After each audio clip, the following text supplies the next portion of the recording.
Whatever works. We're here. Um, Welcome.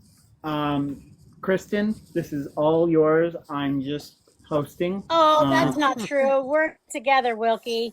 All right, I'll do an intro and then you guys can introduce yourselves and then we'll get started. Because I mean, honestly, like Wilkie, you have an awesome podcast, and so we'll learn together. So anyway, I'm Kristen, otherwise known as Keep Reading Kristen, from Fable, from website to author chats on YouTube, Spotify podcast, little one. And now an admin for Ascension Protocol, which is a lit RPG book club on Discord and here on TikTok. And of course, I'm here with Wilkie, who is amazing. Wilkie, you want to introduce yourself? I do. So, I'm Wilkie. I'm part of Wilkie's World Wandering, the podcast, and this is a collaboration of Ascension Protocol and Wilkie's World Wanderings. We're here to chat with our dear Nicholas Turner about his wonderful book, Paco Saves the Day. And we will invite other people up to join in the live, but it will just be one person in each time. But it will be a chance for you to interact with Nicholas and get the opportunity to ask your questions in person, not just in the chat function. Yeah, super awesome. So welcome, Nicholas. We're so happy to talk to you. Thanks for having me. I'm wearing my raccoon little t-shirt here. I was so hoping Amazon would come through for me, and I think I might actually wear this to school tomorrow. Nice. So let's talk about Paco. Can you introduce yourself for those of me and not have read the book or know who you are and they're just joining us? So I'm author Nicholas Turner. I wrote the lit RPG book Paco Saves the Day. I have some other science fiction out, but I am now focusing on lit RPG. Nice. What was your favorite genre as a kid? Was it D&D and, into those sorts of things? Like, what got you started into writing lit RPG? So my favorite genre to read was science fiction, but I've always just been someone who plays games and Final Fantasy. So basically when I was like 10, I started playing Final Fantasy 10, and then from there it's just always been RPGs. So that's awesome. Why raccoon? They're the best. They're the best. You have a pet raccoon? No, I live in the horrible state of North Carolina where you're not allowed to have one. I hear they make great pets, though. Yeah. If you could have one, would you have one? 100%. Yeah. So what was the inspiration behind Paco Saves the Day? I really just wanted to write for fun again. Science fiction is fun, but it gets really just depressing all of the time.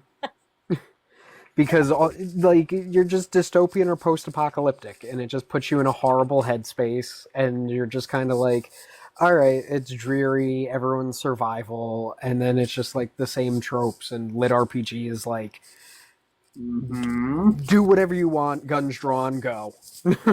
Yeah. I love the whole leveling up thing and then figuring out what your stats are and all that stuff. I think that's so fun as a reader to figure out where everybody's going to go with it. And Paco's kind of childlike in the beginning too. Why did you decide to make his character kind of this kind of reminds me of a toddler in the beginning, and then he gets stronger and stronger, and nobody really thinks he's this. I don't even know what the word is, but he has this growth and he's almost not taken seriously at first. And how could you when he's driving this little kitty cab, his little car, Yeah. But he starts off kind of a very innocent character, and then you see him grow throughout the book. So yeah, so I really took that from sci-fi. You do get to see a lot of character arcs throughout, and it's a lot of character development in soft sci-fi. And that's one thing with lit RPG, there are character arcs, but everyone, wants the super overpowered MC just going and slaughtering everything, or you get the underdog. And I kind of just wanted the underdog who just doubts himself the entire time. Well, isn't that us as humans? Yeah. Right? I mean, that's like this endearing thing as humans, like we always are doubting ourselves, you know? And Yeah. I read in our group that your mom thinks he's a whiner. Yeah. So I have to admit that, I got halfway through and then I saw that comment that Paco was a whiner, and I'm like, oh, well, see, I really wasn't thinking about a whiner because I'm a teacher. So, you know, Yeah. but then I was like, okay, he kind of is a whiner, but then he ends up to be not at all a whiner. And I absolutely loved him. And then I listened to the audiobook, and then he really was one of my favorite characters. Mhm. Yeah. Like, At the same yeah, time, you have to understand. I mean, not to jump in, no, you're but fine. you have to understand that in the real world of it all, Paco really is more like a teenager.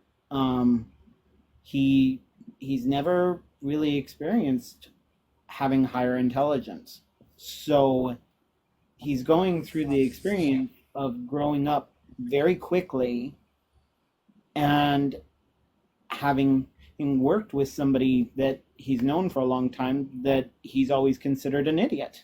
Yeah. So I'm Yeah. Yeah. Is Chris inspired by anybody you know? No, I just wanted to go with like a very milk toast kind of. I'm full of myself. I'm an internet personality. And like Chris has his own character arc. Like yes. he's popular on the internet. He thinks he's great because he has money. And then the real world comes and smacks him in the mouth. And it's like, now you have to deal with things. Oh yeah, and I love how at first he's like trying to figure out everything, and he realizes, 3/4 of the way through that he really cares about Paco an awful lot. Yes. And I was waiting for that because you meet him at the beginning, and I don't want to give spoilers, but you're like, man, he's kind of an ass. Yeah. Ass on TikTok, but in the beginning, he kind of is. Yeah. The first page does not do Chris any justice. No, not at all. No, and I was wondering, would I want to be on a date with this guy? No. Yeah. No. And I think that you're able in this book to kind of draw all kinds of readers in with that. There's a character for everybody, and I really liked that. What is your writing process for something like this? Honestly, I write on my lunch breaks at work. So it's like I try to knock out 2 to 3 pages a day, and some days it happens, and some days I don't even get to sit at the computer. So I'm definitely more of like a pantser. So I have like big ideas. I'm like, okay, this is going to happen at some point. This is going to happen. How do I get there? Mm-hmm. Yeah, I like that because I think life is all about pantsing everything. You can plan and plan and plan, and then it just never happens, right? Or the path gets changed. So we, Go we do ahead. have a question from Fat Guy with a Beard.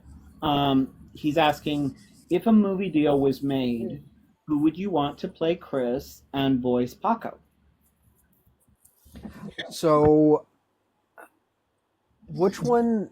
I always get them messed up because I'm not a Marvel guy. Which Chris played Captain America? That would be Chris Evans. Evans. I was going to say Hemsworth, and I knew it was wrong. I feel like Chris Evans can really play that weak and like full of himself guy. I think he would do a good Chris. Oh, absolutely. Paco's hard because you need someone who isn't Rocket Raccoon. Yep. He has that Rocket vibe with the comedy, but you need someone who is genuinely weak and afraid. Yeah, needs to have that more sensitive too. Yeah. Yeah. So I'm really not sure who would be a good Paco. Readers beware says Ryan Reynolds should be Paco. And I only know him as Deadpool. I that's all I've seen him in. Yeah, I'm sure I've that's seen him in true. something else, but like Yeah, very I'm good. like, what else? Yeah, Yeah. I will maybe say, Ryan Gosling. I don't believe. Oh, I would like that. That would be cool. I don't think he would have the ability to seem as dumb as Chris is. Um, I mean, don't get me wrong. I love Chris. He is absolutely one of my favorite characters in the book. But at the same time, he really is a lot dumber than most of the people around him. Yeah. Yeah, he gets by on plot armor and luck. That's it. Yeah. That's all that Chris. That's why Chris is alive. Here's some more suggestions for Paco.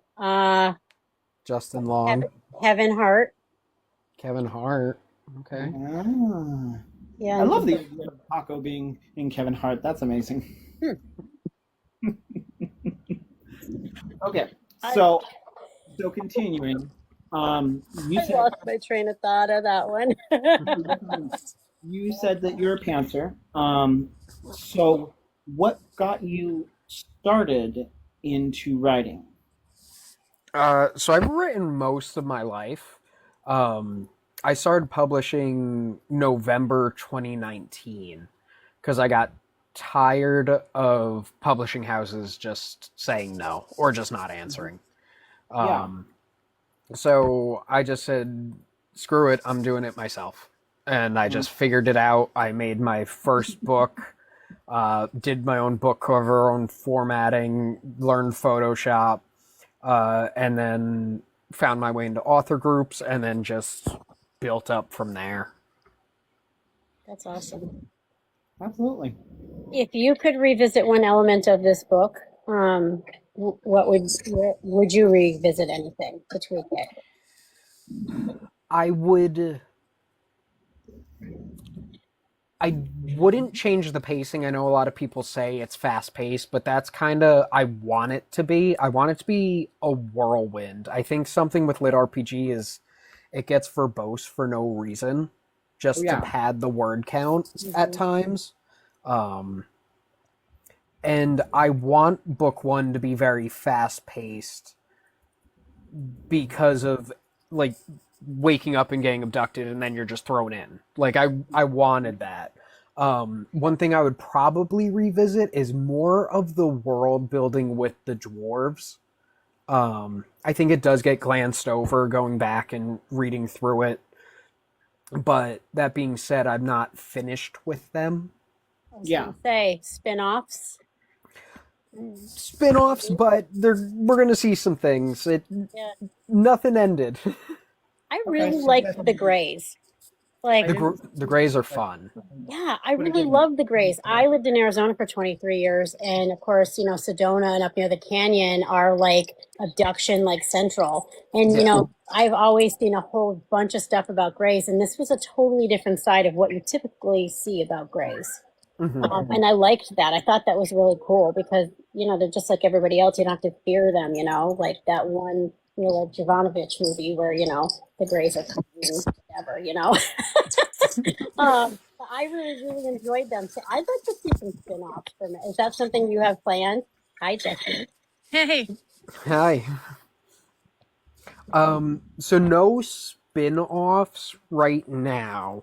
I have a 4-book arc planned, and book 4 is giving me trouble. I know the main premise, but I'm just like, let's get through book 2 and 3 because I have them like the big events planned out, and then just like the rough flesh for 4.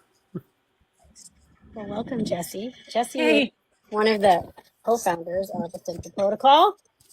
And she said she had a question about the dwarves. So I wanted the chance for her to ask. So my question about the dwarves is, I know at the end of Paco Saves the Day, we crash land back on the planet that we were trying to get away from. Do you see maybe like a reconciliation or like mending the relationship with Bruck and the other dwarves? Because I know it didn't end on such good terms. Spoilers? No, I have no plans of them reconciling. I expect it to be very difficult for Chris and Paco, but where they are crash landing is nowhere near the dwarves currently. Cool. So they're away, but they know where they are. All right. Cool. So my question on that is, we don't see a whole lot to do with the orcs yet, but why orcs being the ones that would destroy Earth? I wanted something familiar because I took goblins and I bastardized them. Like, there's never a king goblin who's 40 feet tall, you know.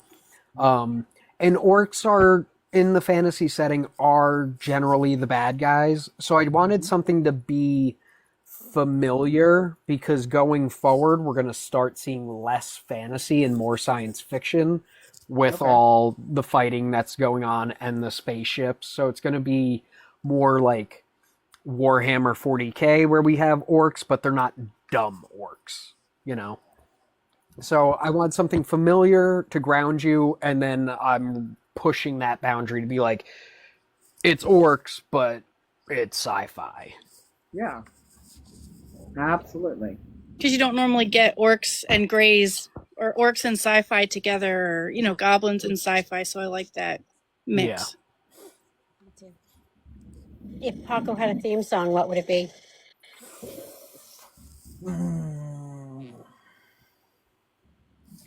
So I went to go look at my playlist, but I've never done a TikTok live. It would. I'm going to remove you and allow. I think it'll pause you. I think if it'll just pause you. It'll pause me. I All think right, I'll so. be right back. Yeah. Yeah. My D&D character has a playlist.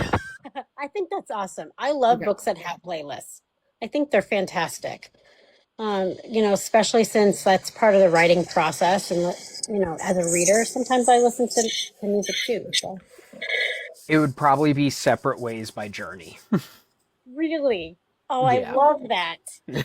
Okay, so now I have to. Kick you out for no reason, and I'm just making sure that each person has a chance to interact. I had to be in it too.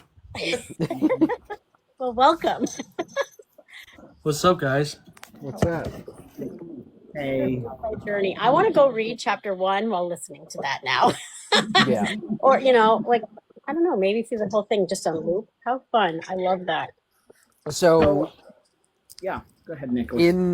in the book, obviously, I mention music. I want to incorporate it more in book 2. Like, at the end of book 1, we know the AI plays battle music when they're going, and that's very... I want that to, like, be in the reader's mind. So going forward, I'm kind of putting it in, like, the subtitle area with the AI being like, this is what's playing. So, like, it kind of sets a vibe. I love that. I think that's great. I've seen books where there's also like a QR code where it gets you to Spotify or Apple Music or whatever. I find that like so fun. And in Lit RPG, I don't know that I've seen that. Yeah. So that would be really cool. Yeah. All right, man. Beware, you're up. So on that same point, Uh, go ahead, readers. Go ahead. the only question that I had since Jesse got on here, I figured I had to show my face too, so that all the admins had shown their face tonight. The only question I had is, there going to be cyborgs at all in this trilogy? Because I really foresaw some big epic battle towards the end with cyborgs. Like human cyborgs? Yeah. Not planned, but there's stuff planned with humans. Weed. So You're requesting a cyborg, aren't you? I just feel like the journey.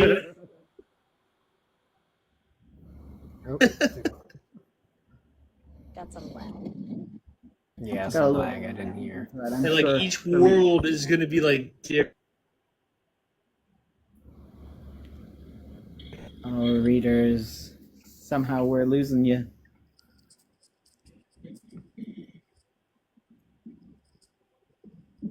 He said earlier he had some big lag.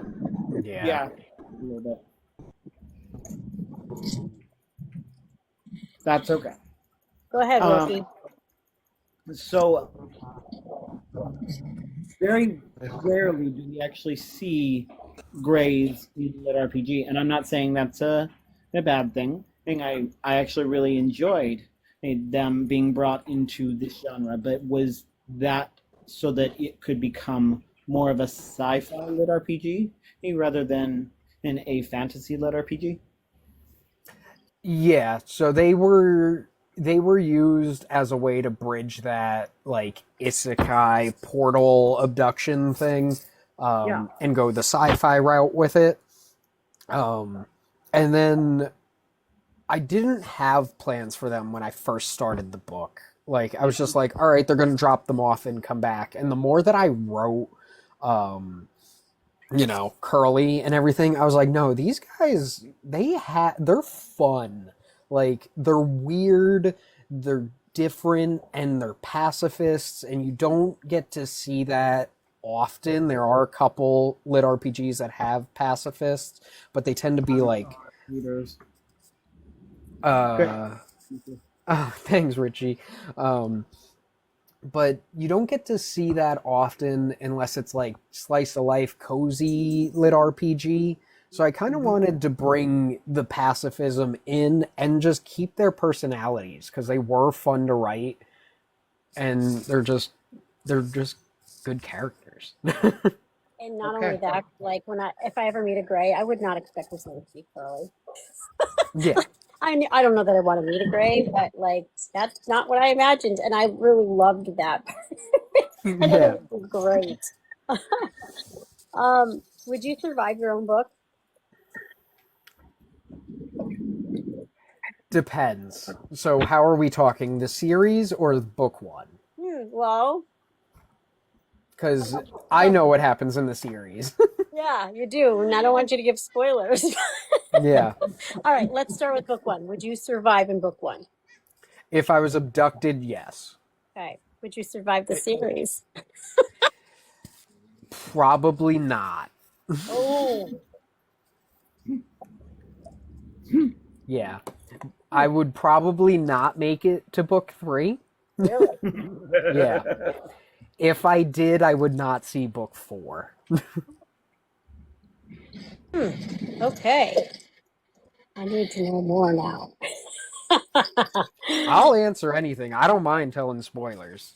Nothing So. wrong with that. Okay, so moving off the idea of spoilers, though, if you are here, you're going to experience spoilers. That's just a fact. Like, we expect you to have read Paco Saves the Day. So, if you have not read it, then we're not saying leave, but if you don't want spoilers, then this is not the live for you. And we invite all that have questions, put in a request as to join us. We'll give you a chance to ask Nicholas in person. So, mind you, this is a question coming from a podcaster review. So, what inspires you as a writer?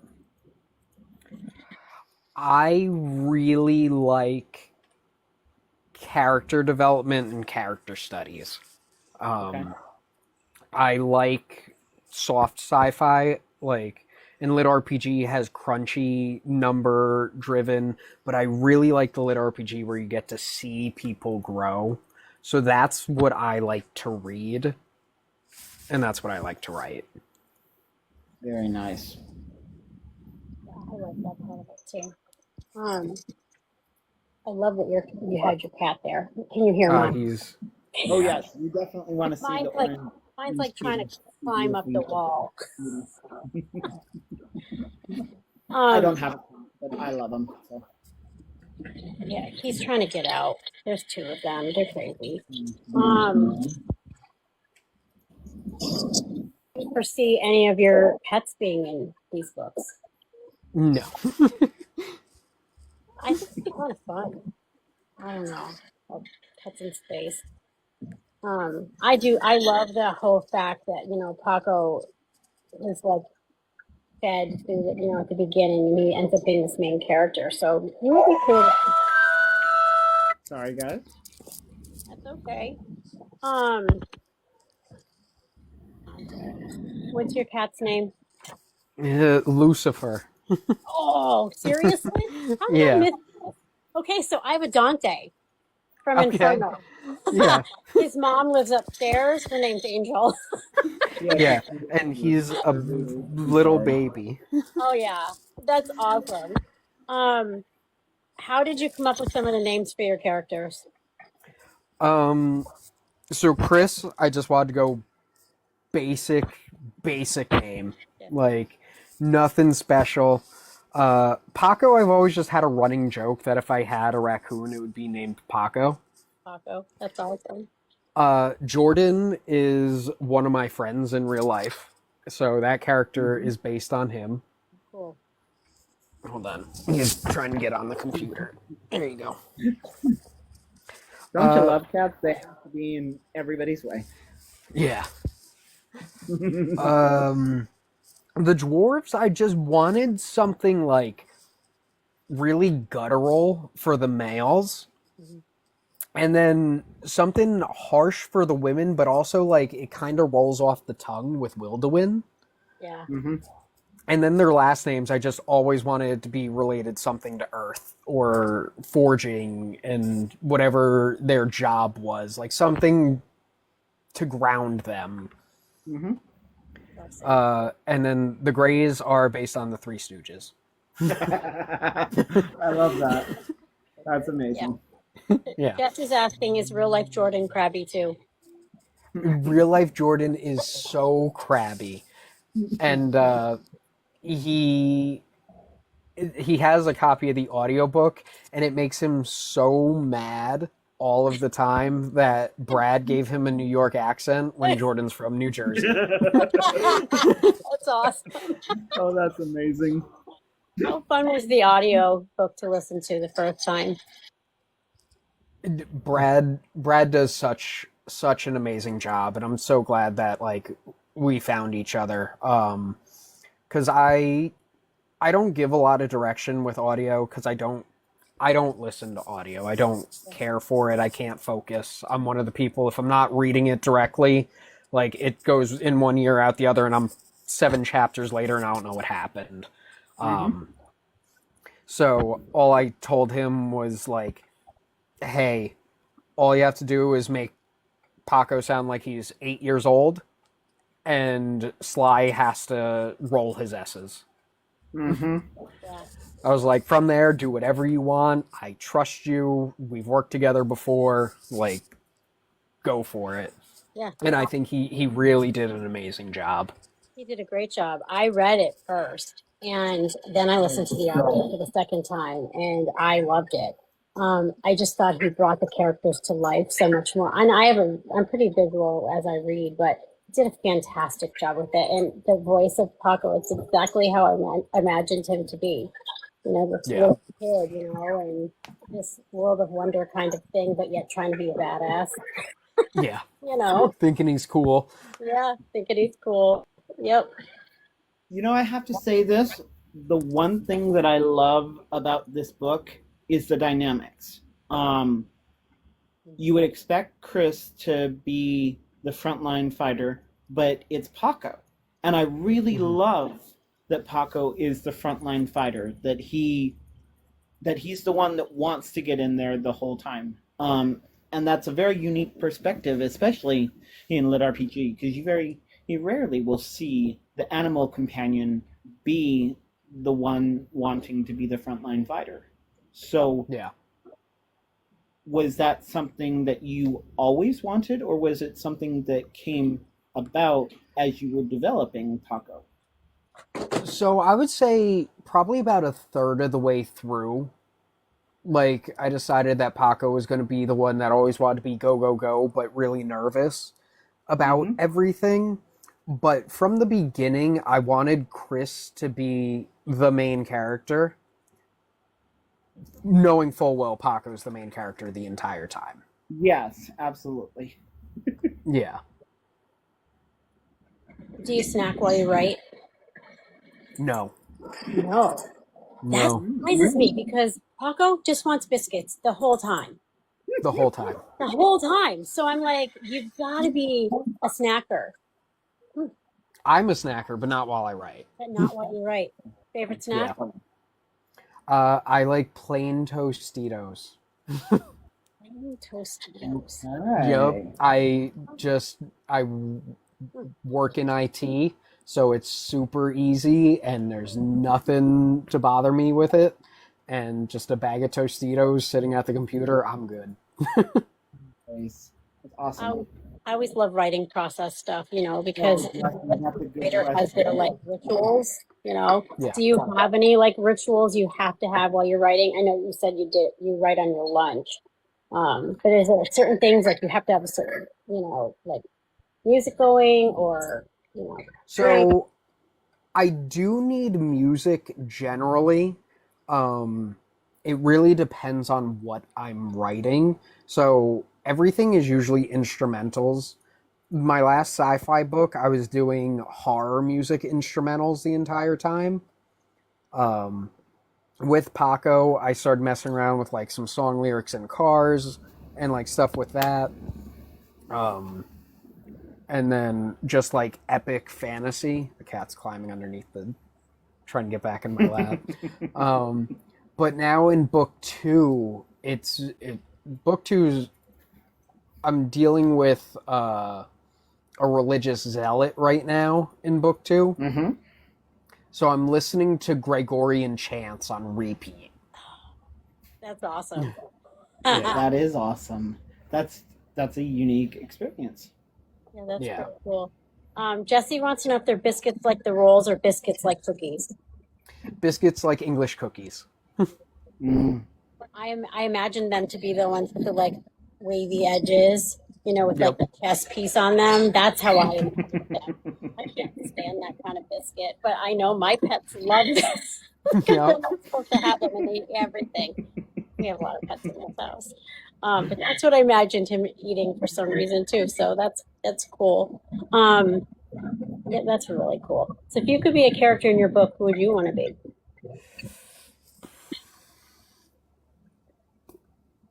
The one who lives.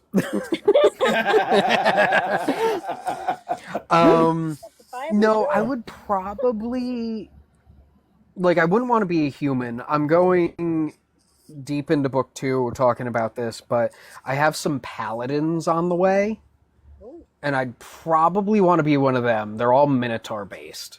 Oh, that's cool. Oh, very nice. Yeah.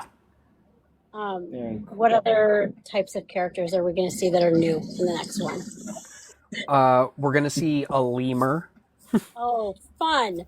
Yay. Talking lemur. Yay. Talking lemur, and he's a religious zealot just talking about the end of the world and how he has to kill Paco and Chris to stop Armageddon. Oh my god, So that's fantastic. yeah, right now he's monologuing for like 4 pages. And yeah, so that's what I'm dealing with now. Do you ever go to bed at night and then dream about all your characters? All the time. And it drives me insane. Like I have notes upon notes in my phone when I'm laying in bed and I just don't want to like turn the computer on. I'm like, here's a line. I don't know when I'm going to use it, but that's something that's in my head that is now going to be in the book. Yeah. Do you ever wake up and go, where did he go? And think they're there? We will probably not see the mermaids because of what's going to happen in this book. No problem, Derek. I wanted to give you the opportunity just in case you wanted it. Yeah, the mermaids. I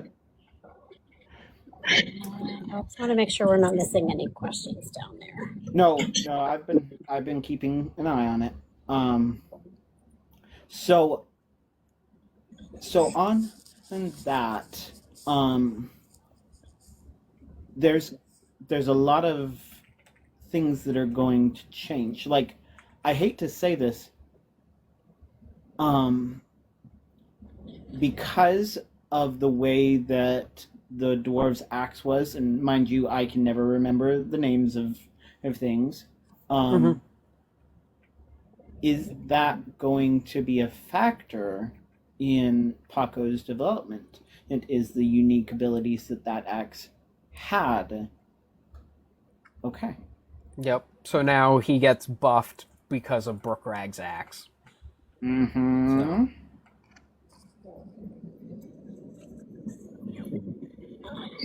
Okay, so I ask this question almost every single time on my podcast, and it's one just dumb, because we already know. Like, we have Paco. If we could get a stuffy of Paco, I absolutely would. But as we go on, are there characters that you've fallen in love with besides Paco that you would want to have a stuffy made? Jerry the pig. Okay. He, we're just like with a little bit of a wispy mohawk kind of going on, and just little potbelly pig like this big. Just, Very I think, nice. Awesome. yeah. That would be wicked fun. I'm with you, Wilkie. I love all of the book tchotchke stuff.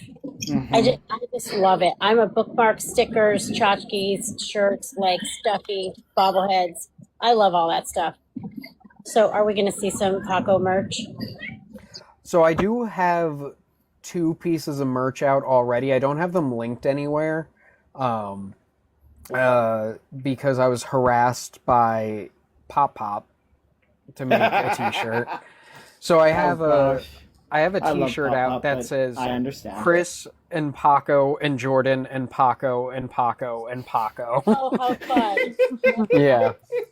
Then I have one of Brook Rag's axe, and it says by the axe of Lord Greatwood, but that one's probably gonna get taken off the website because I drew it myself, not a big fan. So We need Paco merch. So a lot of the time we've seen, I mean, yes, we know that you're still a new author, and that's understandable, and it takes time to find an illustrator. Is there a chance that we're going to see more artwork of Jeff and Paco and Chris and these things? Because I absolutely love postcards and things like that to see the characters.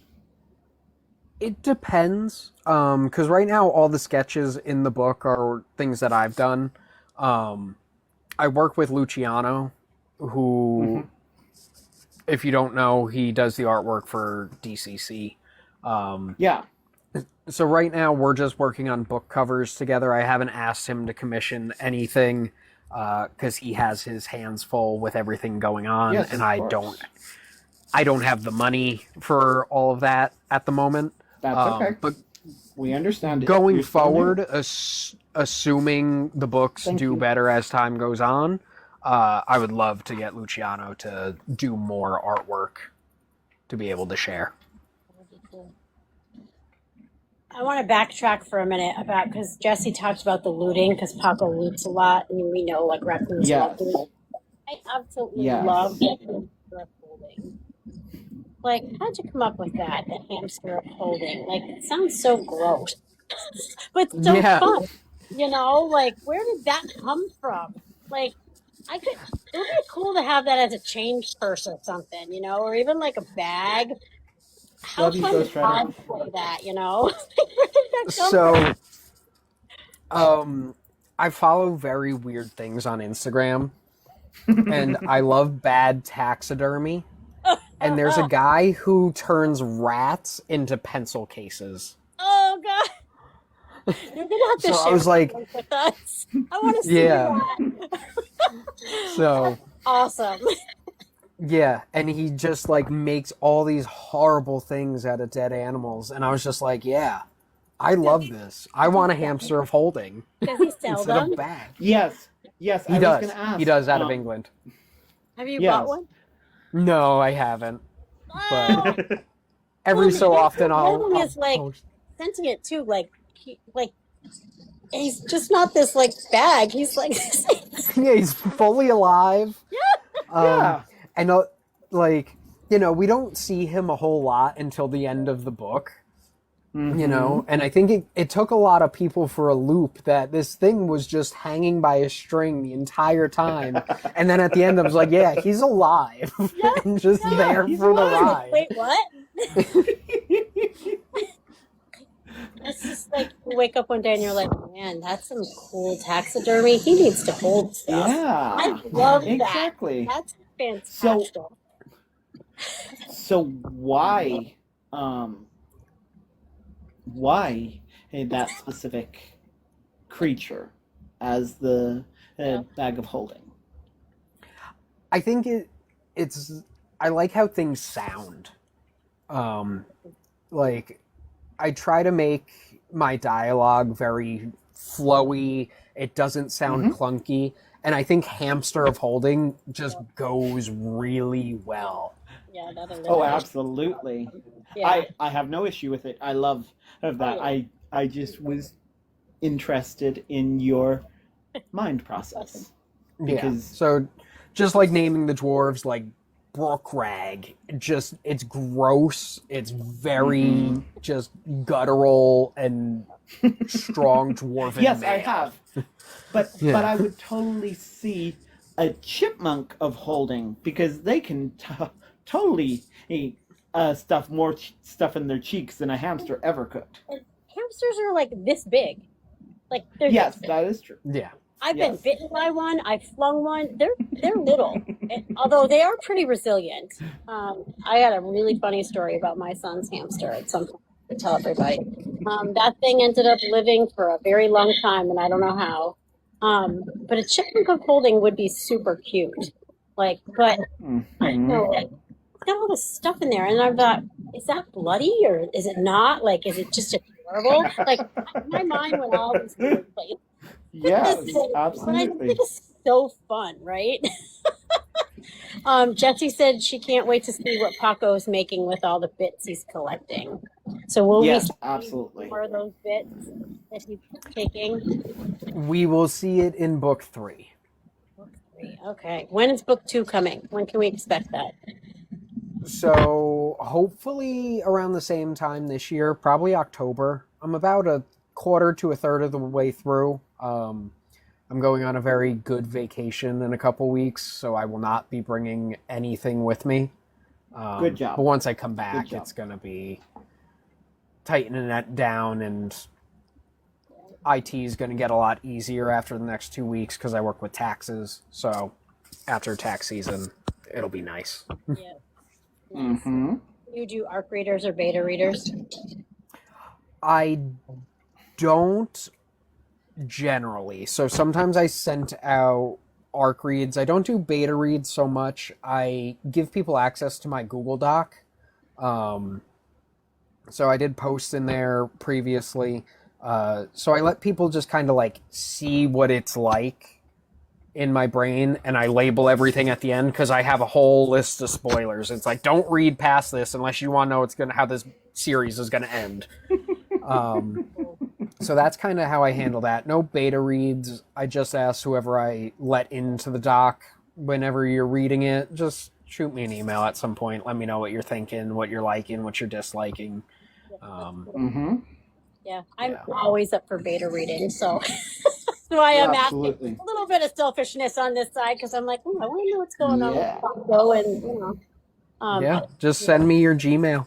Totally, I will, because I love doing the beta reading, and I just beta read a K-pop love story, so it's totally different genre. Yeah. So different. Okay, so readers, absolutely, I'm ready to hear your question. I will ask this Nicholas. Brooklyn.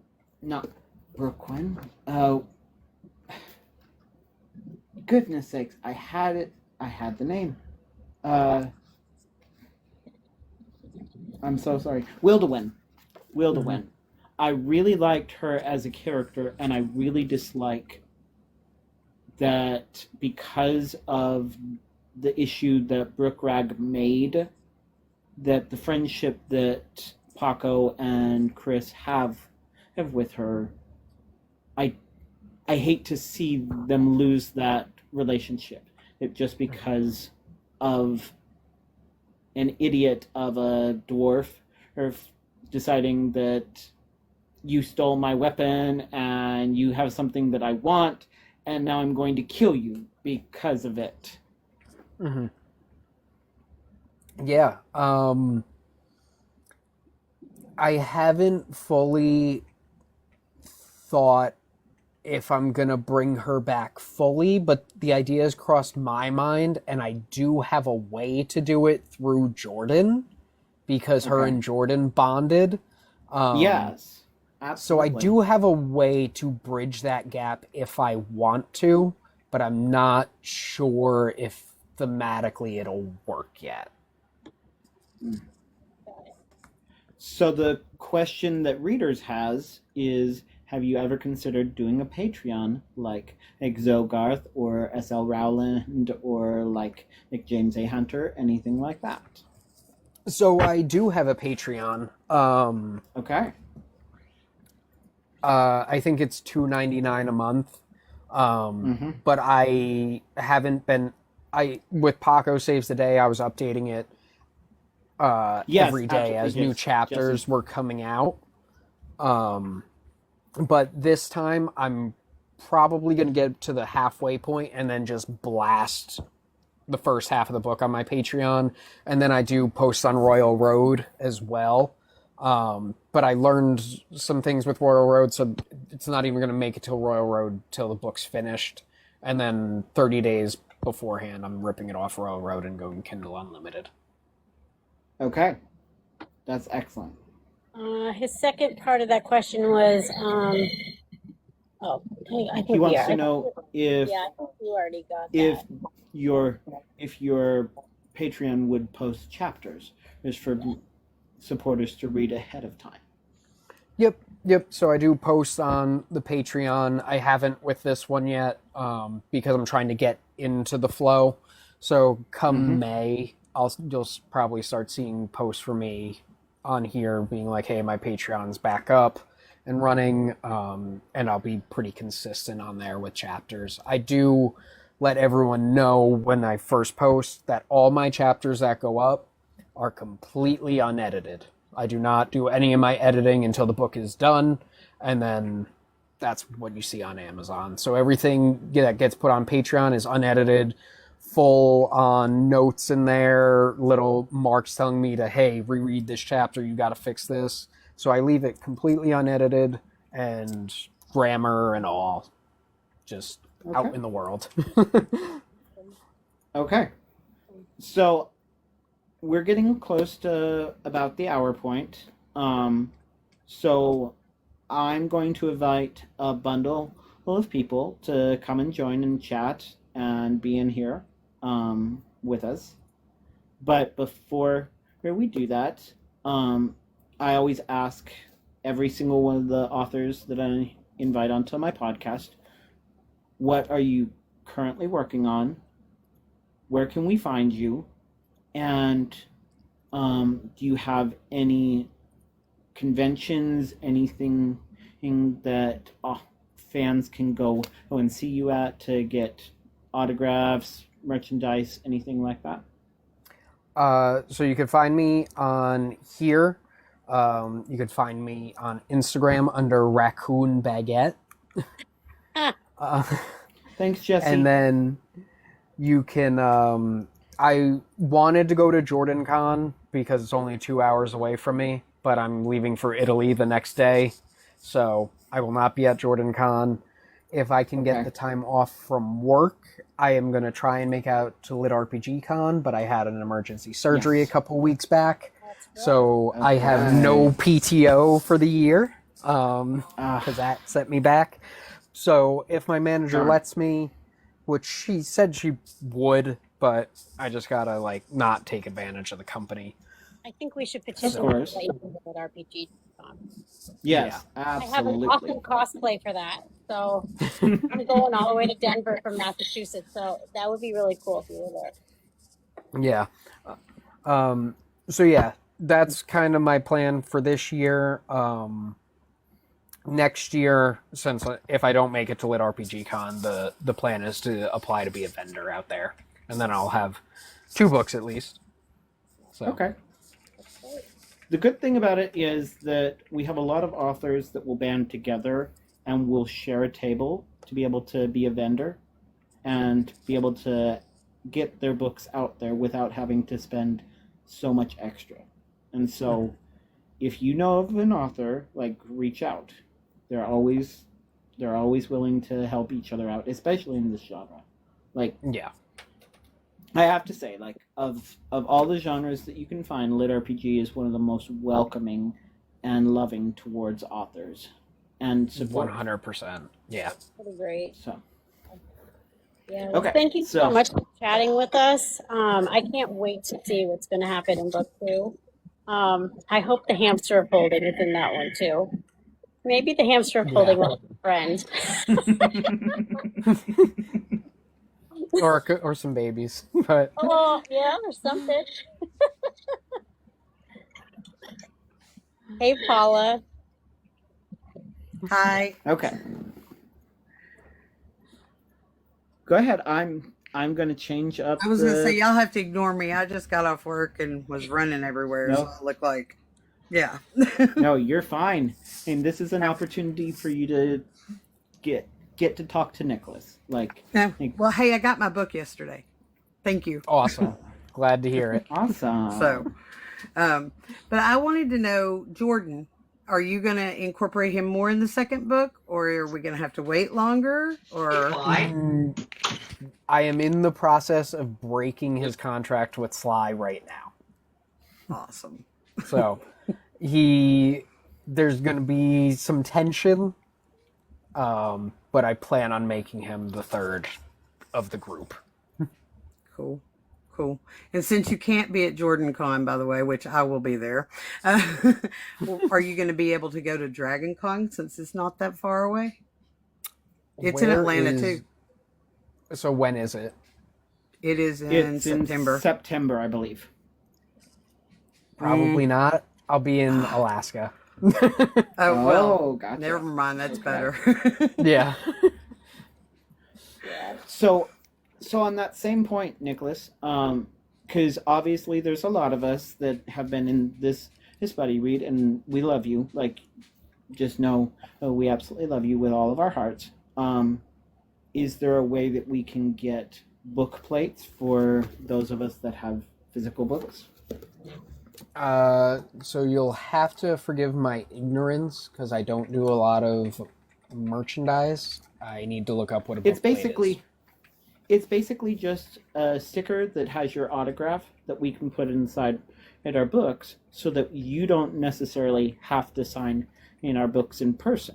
It's a chance for us to still get your autograph in our books, but not having to bring you to us to do it, because we understand you're not able to go to Jordan Con, you're not able to go to Lit RPG Con. Maybe we can still pray and hope that you'll get that opportunity, but if you can't, is there a way that we can do that? So I'll look into it. Okay. Because I'm just Googling right now while we're talking, so Yeah. I've never That would be I've looking never forward. seen this done, if I'm honest. So this is Yeah, new that's for me. okay. So I just need to look deeper into it and just kind of see how I'd want to design it. Yeah. That's understandable. Authors like Grace Lynn, she does something similar too, and so does Jacek Randulik. He does something like that too with some of his illustrations.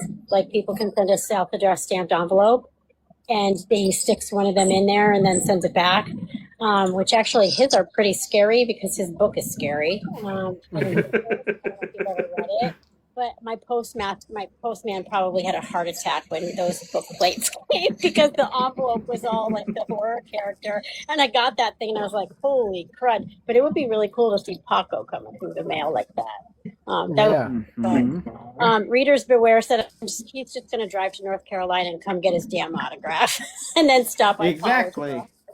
Oh, absolutely. I mean, I'm in Massachusetts. We could just make a whole, beeline down the coast, Yeah, I've done it. Make you sign a bunch of stuff, Well, I Yeah. meant for those of us that are on the West Coast and down here in Texas, because as much as we would love to have you here in Texas, Nicholas, I think you'd love Texas. We also understand that it's not easy to make extra trips. Yeah. Right. Well, I would love to ask a question real quick. Nicholas, Please, Tamara, that's what why is I the invited you. what is the best way for us to support you as a new author? So the best way is leave a review, tell people, or make a video on TikTok. But leaving reviews on Amazon and Audible specifically is the best way to support pretty much most indie authors in general. Like, there are a couple who just make their living getting the Goodreads interviews, but the Amazon algorithm is what helps us the most. So the more reviews we get, and not just like the 1 to 5 star rating, but like actual words on the screen, then that pushes the algorithm, and it's like, hey, people are reading this and saying things. We need to push this out, and it just expands from there. So that's really the best thing. I do try to be like very fair with my pricing, with all things considered, and I do plan on staying in Kindle Unlimited because that's where I've been the last 6 years. So I try to be very fair to, my readers in that aspect. So they know like what they're paying. I know things are tight. Things are tight as an indie author, and things are tight, and I work a IT job, so I get it. So even if you pick up it on Kindle and you don't have Kindle Unlimited, I'm not going to charge you $7.99 for an electronic book. I think that's egregious. Oh, absolutely. Yeah. readers also wants to know if you've gotten the book into Barnes and Noble yet. Yet. You can special order from any of the major retailers. So you can go online. It's at Barnes and Noble. You can look it up. You might need the ISBN off of Amazon. But yeah, it's on. You could get it at Walmart, Target, Barnes and Noble. They just don't carry them in stock because I don't allow returns from them. Yep. So that's yeah. Awesome. Well, thank you so much for chatting with us. Thanks for having me. Yes, thank you for this. This has been wonderful. As we get the next book, we'll have to come back and we'll have to talk about that hamster of holding again. Yes, we will. Awesome. All right. Well, absolutely. Thanks, everybody. Thanks, guys. This has been wonderful. Thank you for joining us here on Ascension Protocol. Have a good night. Thanks, Nicholas. Have a good night. Weekend. Thank Bye. you.